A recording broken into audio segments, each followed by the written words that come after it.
नमस्कार दोस्तों, जय हिंद, वंदे मातरम। मैं आपके साथ जयसवाल सर। आप सभी का स्वागत अभिनंदन है टीटी फैमिली के लाइव क्लास में। मैं आपके साथ जयसवाल सर, पावर्ड बाय शिक्षा ही प्रकाश है। दोस्तों, इसके पहले हम पर्यावरण ईवीएस के एनसीईआरटी बेस जो है 8 क्लास जो है ऑलरेडी कंप्लीट कर चुके हैं। आज की हम 9th नंबर क्लास करेंगे। और इसके पहले अगर आपने क्लास नहीं ज्वाइन किया है तो इस लाइव क्लास के बाद यहाँ पे आई बटन पे आपको लिंक मिल जाएगा, प्लेलिस्ट बना दिया गया है। आप लोग चैनल को विजिट करके, इस टीटी फैमिली को विजिट करके प्लेलिस्ट चेक करके पूरी प्रिपरेशन कर सकते हैं। आउट ऑफ 150 में ऑल सब्जेक्ट की प्रिपरेशन के साथ 125 प्लस का स्कोर यहाँ पे प्राप्त कर सकते हैं। सी-टेट एग्जाम को क्रैक कर सकते हैं, ऑल टीटी एग्जाम में फतह कर सकते हैं। तो चलिए देर न करते शुरुआत करेंगे पहले प्रश्न की, जो आप लोगों की स्क्रीन पर आ चुका है कि झूम खेती में होती है। तो झूम खेती जो है आपके केरल में होती है, बिहार में होती है, मेघालय में होती है या तमिलनाडु में होती है। तो आप सभी लोग जानते हैं, अगर प्रिपरेशन कर रहे हैं, मेहनत कर रहे हैं, डेली क्लासेज अटेंड करते हैं, कि झूम खेती जो है मेघालय राज्य में होती है। जी हाँ, झूम खेती पर्वतीय एवं पठारी क्षेत्रों पर की जाती है। यह स्थायी कृषि पद्धति होती है तथा यह कृषि प्रायः पूर्वोत्तर भारत में की जाती है, जिनमें मेघालय, नागालैंड आदि प्रमुख राज्य आते हैं। इसके साथ ही स्थानीय नाम भी आपका है। उत्तर पूर्वी राज्य में नागालैंड, मिजोरम, मेघालय झूम या झूमिंग कृषि की जाती है। मध्य प्रदेश, छत्तीसगढ़ में देप्पा या डहिया या बेबर की बात करते हैं। राजस्थान में बत्रा या वालरे की बात करते हैं। आंध्र प्रदेश में पोडू या पेंडा की बात करते हैं। मिजोरम में टिन की खेती की जाती है। मणिपुर में पामलू की खेती की जाती है। और केरल के पश्चिमी घाट के पहाड़ी क्षेत्र में कुमारी की खेती की जाती है। इनका ये नाम है, ठीक है। आइए बात करते हैं सेकंड प्रश्न की। सेकंड प्रश्न की हरी खाद से तात्पर्य क्या होता है? फसलों में कृषिनाशक डालना, लेगुमिनस पौधे की हरी फसल उगाना, मिट्टी में अपघटित कार्बनिक पदार्थ मिलाना या इनमें से कोई नहीं। तो आप सभी लोग जानते हैं हरी खाद से जो तात्पर्य होता है लेगुमिनस पौधे की हरी फसल उगाना। बी ऑप्शन सही हो जाएगा। जी हाँ, मेरे सभी प्यारे मित्र, मेरे प्यारे प्यारे भाइयों की प्यारी प्यारी बहनें, गृहिणी जिनका सपना है सी-टेट एग्जाम को फतह करना, सभी का वेलकम, अभिनंदन है। जयसवाल सर आप सभी का स्वागत करते हैं। और आप सभी ये जानते हैं कि लेगुमिनस कुल के पौधे हरी खाद के मुख्य स्रोत होते हैं और इन पौधों की खड़ी फसल को काट कर खेत में जोत कर दबा दिया जाता है, जो खेतों की उर्वरकता को प्राकृतिक रूप से बढ़ाते हैं, एक नेचुरल टाइप में, ठीक है। नेचुरल खेती की अगर बात करते हैं, वर्मी कंपोस्ट की बात करते हैं। अगला प्रश्न स्क्रीन पर है, निम्नलिखित में से रबी की फसल कौन है? रबी की फसल, खरीफ की फसलें, जायद फसलें, ठीक है, नगदी फसलें। एक प्रश्न जरूर आता है इनसे।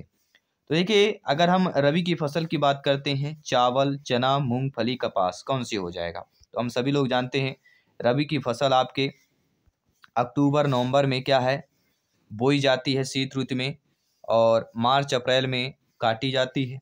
और इसके जो प्रमुख फसल कहलाते हैं वह कौन कौन से हैं आपके सभी लोग बताइए। चना हो गया, चना हमारी कौन सी हो जाएगी? रबी की फसल हो जाएगी। चावल, मूंगफली ये खरीफ की फसलें कहलाती हैं, ठीक है। तो गेहूं, जौ, चना, सरसों, मटर, आलू ये सारे रबी की फसलें हैं, ठीक है। और चावल, मूंगफली, कपास ये खरीफ की फसलें हैं जो जून जुलाई में बोई जाती हैं और अक्टूबर नवंबर में, सितंबर अक्टूबर में काट ली जाती हैं। अगला प्रश्न स्क्रीन पर है, इनमें से कौन सी खरीफ की फसल नहीं है? अभी हमने बात किया चावल की बात किया, गन्ना की बात किया, मक्का की बात किया। ये तीनों आपकी खरीफ की फसलें हैं। लेकिन गेहूं आपकी किसकी फसल है? गेहूं आपकी रबी की फसल कहलाती है, ठीक है। तो यहाँ खरीफ की फसल कौन नहीं है? तो गेहूं खरीफ की फसल नहीं होगी। सी वाले ऑप्शन सही कर लेंगे। इसके साथ ही आपका अगला प्रश्न पूछा जा रहा है कि निम्नलिखित में से कौन सी बायोडीजल की फसल है? जी हाँ, बायोडीजल। कपास हो गई, जिट्रोफा हो गई, गन्ना हो गया, आलू हो गया। सभी कमेंट कीजिएगा। जी हाँ, आपका एक एक कमेंट फीडबैक सर्वोपरि है, श्रमान है। जयसवाल सर आप सभी का अभिनंदन, स्वागत करते हैं। जी हाँ, सभी कमेंट कीजिएगा। यहाँ पे राइट ऑप्शन आप लोगों का आ चुका है। और राइट ऑप्शन क्या यहाँ पे आ चुका है कि बायोडीजल जो फसल कहलाती है वह कहलाती है जेट्रोफा, ठीक है। जेट्रोफा जो है बायोडीजल एक फसल है। यह भारत के अफ्रीका, उत्तरी अमेरिका, कैरिबियन जैसे ट्रॉपिकल क्षेत्रों में उत्पन्न होता है। ये एक बड़ा पादप होता है जो झाड़ियों के रूप में शुष्क क्षेत्रों में यह उगता है। इस पादप से प्राप्त होने वाले बीज 25 से 30% तक तेल इसमें निकाला जाता है और तेल निकालने के साथ साथ इस पर कार आदि चलाए जाते हैं इस तेल से, इसलिए इसे बायोडीजल पौधा कहा जाता है तथा अवशेष फिर आपका यह बच जाता है जो डिफेक्ट के रूप में आपका वर्क करता है। अगला प्रश्न है, कौन रासायनिक उर्वरक का उदाहरण है? सभी कमेंट कीजिएगा। जी हाँ, रासायनिक उर्वरक का उदाहरण यहाँ पे पूछा जा रहा है, सभी कमेंट कीजिएगा। जब तक तुम डरते रहोगे तुम्हारी जिंदगी के फैसले दूसरे लोग ही लेते रहेंगे, तो डरना नहीं है, बिल्कुल तैयारी जारी रखिए और जब तक तैयारी जारी रखेंगे तो सिलेक्शन यहाँ पर सर्वोपरि अवश्य होता है। तो ऐसा रासायनिक उर्वरक का, तो यहाँ पे आप लोगों का राइट ऑप्शन क्या हो जाएगा? यहाँ पे आप लोगों का जो राइट ऑप्शन दिया गया है कि रासायनिक उर्वरक का उदाहरण नहीं है। कौन सा नहीं है? तो हम सभी लोग जानते हैं यूरिया, पोटास, फास्फेट, ये तीनों रासायनिक के उदाहरण है, लेकिन कोष्ठ आपका रासायनिक उर्वरक का उदाहरण नहीं है, क्योंकि कंपोस्ट जो होता है ये जैविक खाद का उर्वरक होता है। यहाँ पे ठीक है कंपोस्ट दिया गया है, ठीक है, यहाँ पे कंपोस्ट दिया गया है, मिसप्रिंट हुआ है, तो कंपोस्ट ऑप्शन जो है ये आपके जैविक उर्वरक पर आता है। ठीक है, इस पे क्या होता है, कैसे निर्माण किया जाता है? जो पेड़ पौधे सड़े गले होते हैं, मृत जीव जंतु, इनसे उत्सर्जित पदार्थों का प्रयोग किया जाता है। यूरिया, पोटास, फास्फोरस ये रासायनिक उर्वरक के उदाहरण कहलाए जाते हैं। अगला प्रश्न स्क्रीन पर दिया गया है आप लोगों के कि इनमें से किस मृदा का निर्माण लावा द्वारा हुआ है? लाल मिट्टी का निर्माण, काली मिट्टी का निर्माण, जलोढ़ मिट्टी का निर्माण, लैटेराइट मिट्टी का निर्माण। तो सभी लोग बताइए किस मृदा, किस मिट्टी का निर्माण जो है आपके लावा द्वारा हुआ है? वह मिट्टी आपकी कौन सी कहलाती है? वह मिट्टी कहलाती है काली मिट्टी। जी हाँ, काली मिट्टी का निर्माण किसके द्वारा हुआ है? आपके मृदा का निर्माण, काली मृदा या काली मिट्टी का निर्माण लावा द्वारा होता है। और भारत में लगभग यह 5 लाख वर्ग किलोमीटर में फैला है।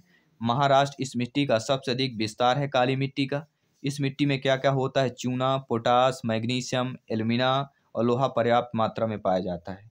और यह जो काली मिट्टी बहुत उपजाऊ होती है और कपास के लिए प्रसिद्ध भी है काली मिट्टी, इसलिए इसे कपास वाली मिट्टी के नाम से भी जाना जाता है। इस मिट्टी में नमी को रोके रखने की प्रचुर शक्ति होती है, इसलिए वर्षा कम होने पर भी सिंचाई की आवश्यकता यह काली मिट्टी पर नहीं पड़ती है या कम पड़ती है। अगला प्रश्न, इनमें से किस मिट्टी का विस्तार भारत के सर्वाधिक क्षेत्र पर है? काली मिट्टी, जलोढ़ मिट्टी, लाल मिट्टी, बलुई मिट्टी। सभी कमेंट कीजिएगा। जी हाँ, किस मिट्टी का विस्तार भारत के सर्वाधिक क्षेत्र पर है? वह कहलाती है हमारी कौन सी?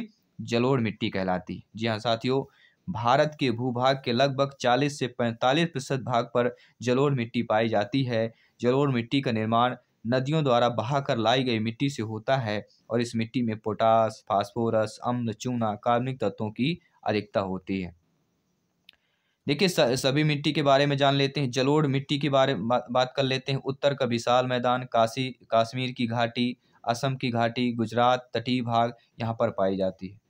काली मिट्टी की अगर बात करते हैं, काली मिट्टी के महाराष्ट्र, गुजरात, पश्चिम मध्यवर्ती मध्य प्रदेश, कर्नाटक का उत्तरी भाग, आंध्र प्रदेश का पश्चिमी भाग पे यह काली मिट्टी, काली मृदा पाई जाती है।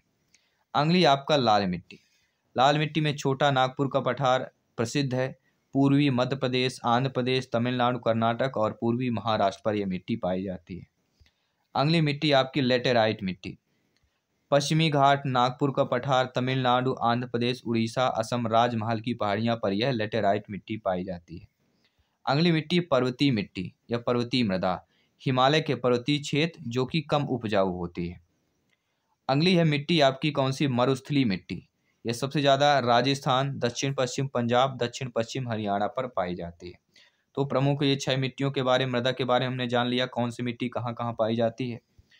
अगला प्रश्न आप लोगों की स्क्रीन पर है कि कारकीय रूप से शुष्क मिट्टी की क्या विशेषता होती है? उसमें अधिक जल होना है, पौधों को प्रकाश पर्याप्त नहीं मिलता है, मिट्टी में लवण सांद्रण अधिक होगी या मिट्टी कठोर होती है। सभी कमेंट कीजिएगा। तो कारकीय रूप से शुष्क मिट्टी की जो विशेषता कहलाती है वह मिट्टी में लवण सांद्रण अधिक होगी। इसमें होता है लवण सांद्रण अधिक होता है। सी वाला ऑप्शन सही हो जाएगा। आइए बात करते हैं अगले प्रश्न की।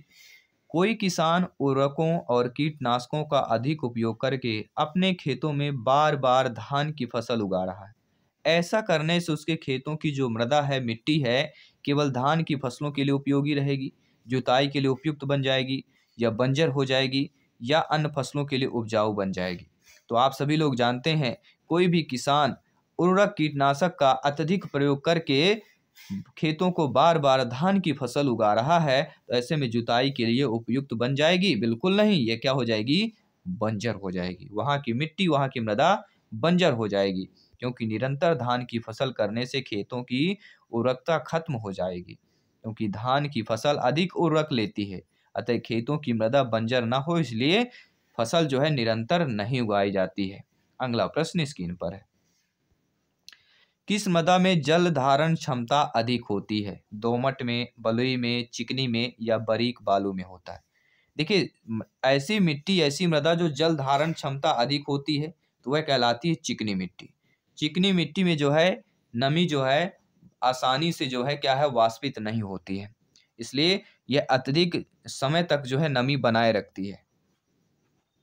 तो हम चिकनी मिट्टी की बात करते हैं। अगला प्रश्न, मिट्टी के प्रकारों की बात करें, कणों के व्यास की बात करें। बजरी मिट्टी के कणों का व्यास कितना होता है? 5.00 मिलीमीटर से अधिक होता है। बारीक जो बजरी होती है वह 5 से लेके 2 मिलीमीटर तक होती है। मोटी बालू जो मिट्टी होती है वह 2 से लेके 0.200 मिलीमीटर तक होती है। जो बारीक बालू होता है 10.200 से 0.020 मिलीमीटर तक होती है। और एक गाद जैसे जो मिट्टी होती है जिसे हम सिल्ट कहते हैं, ये 0.020 से 0.002 मिलीमीटर तक 2 मिलीमीटर तक होती है। और जो चिकनी मृदा होती है, क्ले जो सोल होता है, वह 0.002 मिलीमीटर से कम होती है। आइए अगले प्रश्न की बात कर लेते हैं, जो आप लोगों की स्क्रीन पर आ चुका है। अगला प्रश्न, निम्न में से किसमें उद्यान जो है कृषि का अध्ययन किया जाता है? किसमें उद्यान कृषि का अध्ययन किया जाता है? बॉटनी उद्यान में, जियोलॉजी उद्यान में, हार्टिकल्चर में, या एनाटॉमी में? तो किस उद्यान में कृषि उद्यान का अध्ययन किया जाता है? तो जियोलॉजी में नहीं किया जाता, आपके हॉर्टिकल्चर, जी हाँ दोस्तों, हार्टिकल्चर में जो है आपके कृषि उद्यान का अध्ययन किया जाता है। जी हाँ, हॉर्टिकल्चर की बात करेंगे, जिसे हम उद्यान विज्ञान कहते हैं। इसके अंतर्गत विभिन्न प्रकार के फल, सब्जी, कंदमूल, फूल, चिकित्सीय पौधे, मसाले, बागानी मसाले आदि का उत्पादन किया जाता है। अगला प्रश्न यहाँ पे क्या पूछा जा रहा है? अगला प्रश्न पूछा गया है कि बागवानी के लिए कौन से प्रकार का उर्वरक जो है उपयोगी होता है? यूरिया, सोडियम फास्फेट, डीएपी, या वर्मी कंपोस्ट? सभी कमेंट कीजिएगा। जी हाँ, सभी मित्रों को जय हिंद, वंदे मातरम, इंकलाब जिंदाबाद। मेरे प्रत्येक भाई बहन गृहिणी, प्रत्येक ज्ञानी सर्वव्याख्याता लोग यहाँ पे कमेंट कीजिएगा। जी हाँ, कौन से प्रकार का उर्वरक उपयोगी होता है? तो सभी लोग जानते हैं वर्मी कंपोस्ट जो बागवानी के लिए उर्वरक जो है उपयोगी होता है। बागवानी के लिए वर्मी कंपोस्ट उर्वरक जो है उपयोगी होता है। डी वाला ऑप्शन सही हो जाएगा। और बागवानी कृषि में फल, सब्जियां, कंदमूल, मसाले, फूल आदि ये सारे उगाए जाते हैं। जैविक खाद, कंपोस्ट खाद बेकार किससे बनती है? देखिए, जो जैविक खाद होती है वह साग, सब्जी, पौधे के पत्तियां आदि, नीम की खली खाद, मल मूत्र की खाद, केचुए से तैयार की गई खाद, ये कहलाती है जैविक खाद। उर्वरक या रासायनिक खाद कौन सी कहलाती है? Urea, ammonium sulphate, super phosphate, DAP, di ammonium phosphate, zinc sulphate, muriate of potash, ये कहलाते हैं रासायनिक खाद या रासायनिक उर्वरक। अगला प्रश्न देख लेते हैं, क्या पूछा जा रहा है, सभी कमेंट कीजिएगा। काली मिट्टी को और किस नाम से जाना जाता है? खादर मिट्टी, बांगर मिट्टी, कछारी मिट्टी, या रेगुर मिट्टी के नाम से जाना जाता है? तो काली मिट्टी का अन्य दूसरा नाम क्या है, या काली मिट्टी को और किस नाम से जाना जाता है? रेगुर मिट्टी के नाम से जाना जाता है। यहाँ पे डी वाला ऑप्शन आप लोगों का सही हो जाएगा। ठीक है, क्योंकि इसमें कपास की खेती ज्यादा होती है।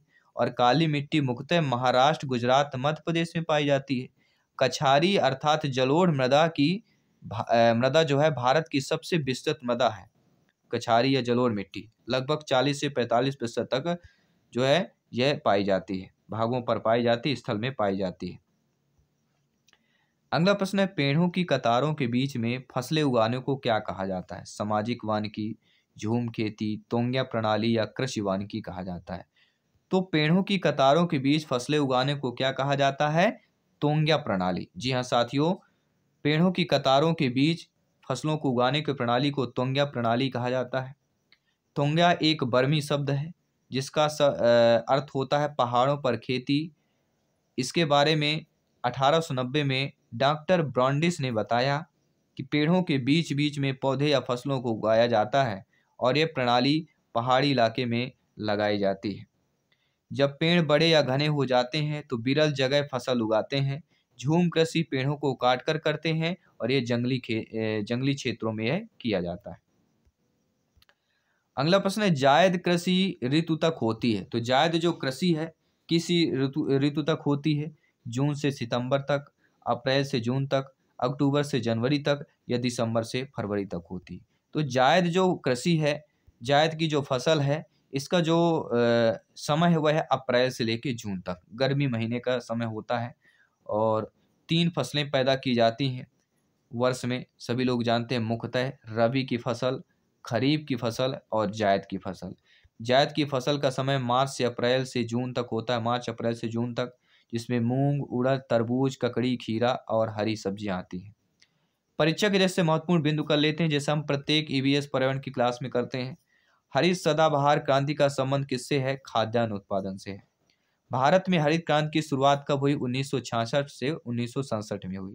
विश्व में हरित क्रांति के जनक कौन है? नॉर्मन बोरलॉग है। और भारत में हरित क्रांति के जनक डॉक्टर एम.एस. स्वामीनाथन है। अगला, हरित क्रांति का सर्वाधिक प्रभाव किस पर पड़ा? गेहूं की फसल पर। श्वेत क्रांति का संबंध किससे है? दुग्ध उत्पादन से है।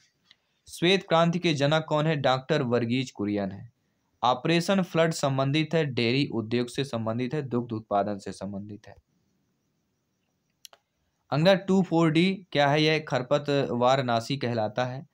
फलीदार या ल्यूगिमिनस पौधों की जड़ों की गांठों में पाए जाने वाला बैक्टीरिया जो नाइट्रोजन का स्थिरीकरण करता है उसे क्या कहा जाता है? राइजोबियम कहा जाता है। जैविक कृषि अपनाने वाला भारत का पहला राज्य कौन सा है? तो जैविक कृषि अपनाने वाला भारत का पहला राज्य सिक्किम है। हरी खाद वाली फसलें या सनई या सनहेप्स, ढेंचा, लोबिया, उड़द, मूंग, ज्वार आदि कहलाती हैं। गेहूं की किस्में कल्याण सोना, अर्जुन, सोनालिका, हीरा और पूसा, ये विशेष गेहूं की फसलें होती हैं, किस्में होती हैं। सफ़ेद सोना किसे कहा जाता है? सफ़ेद सोना कपास को कहा जाता है। साथ ही साथ अल्फांसो किससे संबंधित है? तो अल्फांसो आम से संबंधित है। और बंकी टाप रोग यह किससे संबंधित है? बंकी टाप रोग यह केला में होता है, केला के पेड़ पर यह रोग है, यह केला से संबंधित है। धान की किस्में जया, पद्मा, पंकज, जमुना, साबरमती, तायुंग 65, ये धान के खेत में जैव उर्वरक के तौर पर सर्वाधिक उपयुक्त जैव उर्वरक जो कहलाता है वह कहलाता है एजोला। अगला प्रश्न जो है, प्रथम स्थान कृषि उत्पादन में देखा जाए तो गन्ना, आलू, गेहूं में उत्तर प्रदेश है, कपास में गुजरात है, चाय में असम है, कॉफ़ी में कर्नाटक है, जूट में जो है पश्चिम बंगाल है, रबड़ और मसाला में केरल है, चीनी का कटोरा क्यूबा विश्व में कहलाता है, चीनी कटोरा भारत में उत्तर प्रदेश कहलाता है, धान का कटोरा छत्तीसगढ़ कहलाता है, मसालों का बगीचा केरल कहलाता है, काली मिर्च जो होती है मसालों का राजा कहलाती है, और मसालों की रानी जो है इलायची कहलाती है, और जो काला सोना है वह काली मिर्च को काला सोना बोला जाता है। तो ये रहे आज की क्लास में हमने पूरा निचोड़ जाना ईवीएस की क्लास में। आई होप आप सभी प्यारे मित्र अच्छे तरीके से प्रत्येक प्रश्न को अटेंड किया, फीडबैक किया। लाइव क्लास में आप सभी का इसी तरह वेलकम, अभिनंदन है। बाकी इसके बाद भी अगर आप बाद में लाइव क्लास में आते हैं तो बाद में भी आप लोग वीडियो पूरे से फिर से स्टार्ट करके आप लोग देख सकते हैं। तो जल्द ही मिलते हैं अगली क्लास पर। इसी तरह आप लोग प्रिपरेशन करते रहिए। ईवीएस में 30 में से 30 नंबर लाना है तो आने वाली प्रत्येक लाइव क्लास इंपॉर्टेंट है। सीडीपी में से 30 में से 30 लाना तो लाइव क्लास इंपॉर्टेंट है। यानी ओवरऑल ऑल सब्जेक्ट की क्लास की बात करें 150 में अगर 125 प्लस का स्कोर क्रैक करना है तो आने वाली क्लासेज इंपॉर्टेंट है, और जो क्लासेज हो चुकी हैं वो भी इंपॉर्टेंट है। तो प्लेलिस्ट विजिट कीजिए, चेक कीजिए और अपनी तैयारी को बेहतर कीजिए, निखारिए, क्योंकि यहाँ पे एग्जाम फतह 101% करना है। जल्द मिलते हैं आपकी अगली क्लास पर। सभी मित्रों को जय हिंद, वंदे मातरम, धन्यवाद।